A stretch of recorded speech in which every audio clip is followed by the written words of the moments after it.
back to the channel. So this week we're going to go back to what I learned during Hugh's challenge way back when he challenged everybody to make a bandsaw box. So my daughter actually asked me for a box that she could keep her children's teeth in as they lose them. So my grandkids' teeth.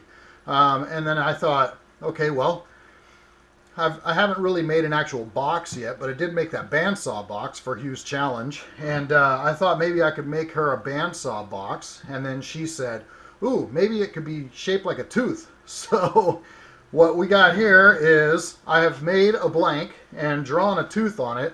And we're going to try to make a bandsaw box out of this that's shaped like a tooth that my daughter can keep my grandkids' teeth in as they fall out. So let's see if I can remember how to do this bandsaw box thing. Get this thing over to the bandsaw, and let's get to work.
All right, guys. Well, I'd like to say that was fun, but yeah, it was something. Apparently, I don't own a bandsaw blade that has any teeth left on it. You guys saw all the struggles I was having with that. Kept trying some different blades that I had laying around here. I had a bunch of blades that were Grandpa's from way back in the day, and you know, one of them was fresh out of the package, but it wouldn't cut either. So that's always frustrating when you take a bandsaw blade fresh out of the package and it's already wasted, probably because it's been sitting around for 30 years or whatever. But anyway, I was struggling really bad with the blades. The one blade that I have that cuts really well is, of course, my biggest blade. It's a 5/8 blade, and of course 5/8 blade is not going to go around corners very well, right? So a bit of a struggle there, and then somehow I forgot to turn the camera on when I was cutting out the actual tooth shape of the box once I found a blade that would cut. And I did that, most of that outside of the box with that 5/8 blade, but then cutting the inside of it, it's not going to happen. So I had to find a smaller blade that would actually cut and be able to maneuver those tight turns. So we finally got there, but it was a struggle. In amongst all of the changing saw blades back and forth trying to find a saw blade that worked. Apparently I forgot to turn the camera on, so that was kind of frustrating too. But here we are. We've got these glued up in the clamps. We're going to let these dry, and then I got some final sanding to do on the outside of the box. It's pretty rough from all of the saw blade issues that I had, so there's going to be a lot of shaping on the outside of the box. Luckily, though, the drawer is looking pretty good and probably pretty minimal sanding. And then I got to figure out what I'm going to do for a drawer pull for it. I'm not real sure yet how I feel about that. I got to think up something really cool for a drawer pull. But yeah, lots of sanding to do on the outside of the box, minimal sanding to do on the drawer, and then make a drawer pull and then get this thing put together and finished. So we'll let this dry and then we'll come back to it probably tomorrow. So hang tight, guys. It was quite a struggle to get this far, but we're getting there. All right, guys, new day, new shirt. So I've got these out of the clamps. We've got a tooth-shaped box. We've got a drawer. Fits in the box. Now all we've got left to do is sand the outside of this thing into the final shape, clean up the front and the back, and put a drawer pull on this, and we'll be done with it. So I'm going to grab the earbuds, throw on some music, get the dust collector going, head over to the sander, and just make a lot of dust. Let's get to work.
Okay, so here's where I am. I've kind of sanded it to a point where it's good enough. I always struggle to be patient enough to just continue sanding. I know that 90% of the project is in the finish, but sometimes I just give up and I want to move on, and that's kind of where I am with this. I've sanded it as far as I'm going to sand it. I know it's not perfect, but it'll do.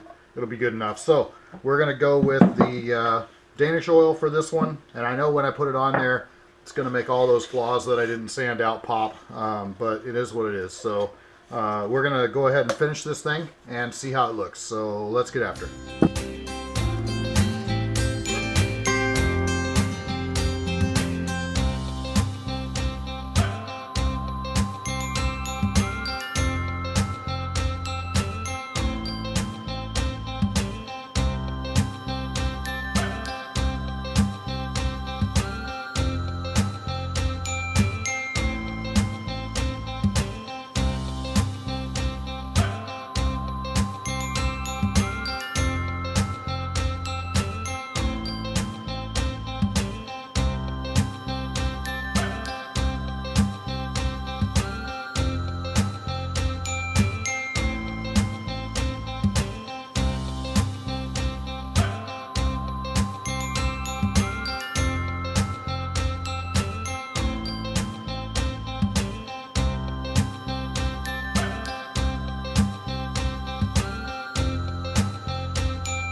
All right, guys, there we have it. One tooth box. I'm calling this one done. I think my daughter's really going to appreciate it, and plenty room in that drawer for all the grandkids' teeth to fall out. So she wanted something she could keep their teeth in. Tooth-shaped box. I think it works just fine. If you guys are new here, consider subscribing. Hit that notification bell so you know the next video is coming. If you enjoyed this little bandsaw box that I struggled with mightily, give it a thumbs up. Share it with your friends. We'll see you guys in the next video. Thanks a lot.